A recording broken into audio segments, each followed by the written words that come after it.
နောက်မှတားတဲ့နောင်နာဆိုတာနဲ့ဝေးအောင်နေပါဘဝမှာတန်မိုးရှိတာကိုတန်မိုးရှိမှန်သိဖို့ကအဓိကကျတဲ့အချက်ဖြစ်ပါတယ်ဒါမှပြုပြင်တင်တာကိုအချိန်မီပြုပြင်လို့ရနိုင်ပါလိမ့်မယ်အသက်ရွယ်ကြီးရင်းလာတဲ့အခါငယ်ရွယ်ချင်းရဲ့တန်မိုးကိုသိပါလိမ့်မယ်ဖျားနာတဲ့အခါကျမှကျန်းမာခြင်းရဲ့တန်မိုးကိုသိပါလိမ့်မယ်နောက်ကျတဲ့အခါ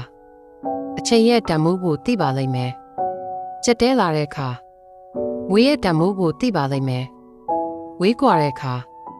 စုံစည်းရခြင်းရဲ့တန်မိုးကိုသိပါလိမ့်မယ်ဒုက္ခရောက်တဲ့အခါမိဘရဲ့တန်မိုးကိုသိပါလိမ့်မယ်တကယ်တော့အရာအလုံးကအချိန်တိုင်းတူတန်မိုးနဲ့တူရှိနေကြတာပါတန်မိုးထားတဲ့နာကိုတန်မိုးထားမယ်ဆိုရင်နောင်နဲ့ဆိုတာဖြစ်မလာနိုင်ဘူးပေါ့ဆုံးရှုံးသွားပြီဆိုရင်လဲနှမျောတန်တနေမဲ့စာ